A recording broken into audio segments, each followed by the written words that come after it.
हरतालिका तीज का पूजन व्रत कुंवारी कन्या कर सकती है, शादी होने के बाद भी नारी कर सकती है। अंतिम अवस्था तक प्राण छूटे तब तक हरतालिका तीज का व्रत नहीं छोड़ना चाहिए। एक व्रत हमेशा याद रखो, एक एकादशी और एक हरतालिका। हाँ, इतना जरूर है, ज़्यादा शरीर बेकार हो गया, बुढ़ापा आ गया, शरीर नहीं साथ दे रहा, तो कुछ फल खा लो, कुछ चाय दूध जूस आप लेकर कर लो। इतना भी नहीं बने, शरीर बहुत ही बेकार हो गया, तो आप एक समय फल का फलहार धारण कर लो, ठीक है।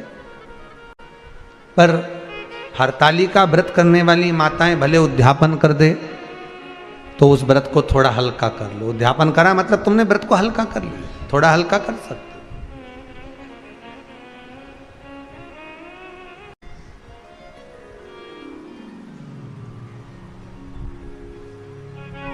हरतालिका तीज का जो व्रत का उद्यापन करते हैं उसमें 5 चीज रखते हैं ना, 5 कपड़े स्त्री के, 5 कपड़े पुरुष के, 5 तरह का अनाज, 5 तरह का फलहार, 5 तरह का फल। तो 5 तरह का जो फल रखाता है हरतालिका तीज के उद्यापन में, दुनिया के लोग उस 5 तरह के फल को केला गिन ले, पपीता गिन ले, मौसम्बी गिन ले, और अनार गिन ले, संतरा गिन ले, सब कुछ गिन लेते हैं, पर उस 5 तरह के फल में धतूरे को नहीं गिनते। पर शिव कथा में वर्णन आता है, हरतालिका तीज के उद्यापन में लिखा हुआ है, सबसे पहले 5 फल अगर गिनना है तो उसमें पहले धतूरे को गिनो, क्योंकि शंकर को वो प्रिय होता है, शंकर उसको स्वीकार कर लेता है। और धतूरा शंकर भगवान को क्यों चढ़ाया जाता है उसका प्रसंग आपको पहले भी कहा, आज फिर कहते हैं। धतूरा जब हम भगवान शंकर को समर्पित करते हैं तो हमारा कोई कार्य अटक रहा होता है, जिस कार्य को बार बार एग्जाम में बैठ रहे हो, बार बार परेशान हो रहा है, बार बार इंटरव्यू देने जा रहे हो, नहीं हो रहा, एक बार धतूरे को हृदय से भगवान को प्रेम से, करुणा सागर मेरे शंकर को दिल से एक बार वो धतूरा भगवान से विनती कर कर उसको चढ़ाओ तो सही, भगवान तुम्हारा कार्य सफल कर देगा। पर दिल से चढ़ाना, हृदय। हरतालिका तीज की पूजन करने वाले को चाहिए कि बालू का, मिट्टी का शिवलिंग बनाना चाहिए।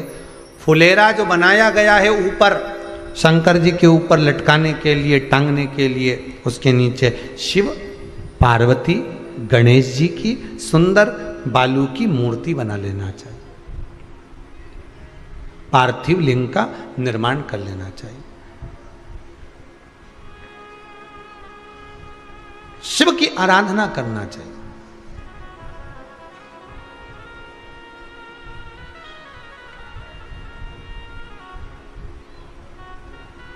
जो फल आपके पास में हो शंकर को समर्पित करना चाहिए, पूजन करना चाहिए, आराधना करो। सबसे पहली पूजन हरतालिका तीज की प्रदोष काल के अंतर्गत हो जाना चाहिए, शाम के समय पर। प्रयास करो प्रदोष काल के समय पर पहली पूजन हो जाए तो ज़्यादा अच्छा। पर लोगों की आदत रहती है कि 8 बजे तक, 8:30 बजे तक, 9 बजे तक पहली पूजन करें, फिर दूसरी आराम से, फिर तीसरी, फिर आराम से, फिर चौथी। तो ऐसा सब अपने अपने हिसाब से। पर शास्त्र रीति कहती है कि प्रदोष का जो समय होता है, प्रदोष काल जो होता है, शाम का जो समय होता है, उस समय पर हरतालिका तीज की पहली पूजन हो, जिससे आपका स्मरण चित्त शंकर भगवान में उस घड़ी, उस पल, उस क्षण में आप शिव के हो जाएं और शंकर आपका हो जाए। हाँ, अगर किसी के आने में देरी हो, कोई आ नहीं पा रहा है, बहुत देरी हो रही हो, तो हरतालिका पूजन व्रत वर्णन करता है कि शिवलिंग का निर्माण, पार्वती जी की मूर्ति का निर्माण, गणेश जी का निर्माण और फुलेरा जो बनाया हुआ है, ये प्रदोष काल के पहले बनकर तैयार हो जाना चाहिए। प्रदोष काल के अंतर्गत फुलेरा नहीं बनना, फुलेरा पहले बन जाना चाहिए।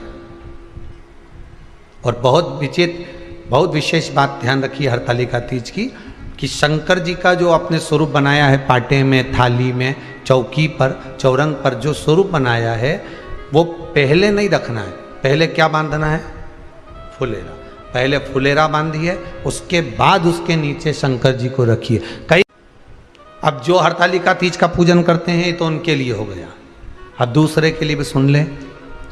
जो नारी हरतालिका तीज का पूजन नहीं करती, व्रत नहीं करती, साधना नहीं करती, उसके लिए भी कहा गया कि आप अगर ये व्रत नहीं करते हो तो एक कार्य जरूर करना, कहीं पर फुलेरा बंधा हो, हरतालिका की पूजन हो रही हो, 5 मिनट 10 मिनट निकालकर अपने आसपास के किसी पौधे में से पत्तियां लेकर या पुष्प लेकर, 5 वृक्ष की पत्ती या 5 वृक्ष के पुष्प लेकर शंकर भगवान को जब पूजन हो रही हो, 5 मिनट माताएं जब पूजन कर रही हों, तब आप भी उस पुष्प को, उस पत्तियों को शंकर को समर्पित कर सकते हो। ये नहीं चढ़ा सकते तो 5 फल नहीं चढ़ा सकते तो 5 कुछ भी पुष्प आदि का आप शिव को समर्पित कर दो। और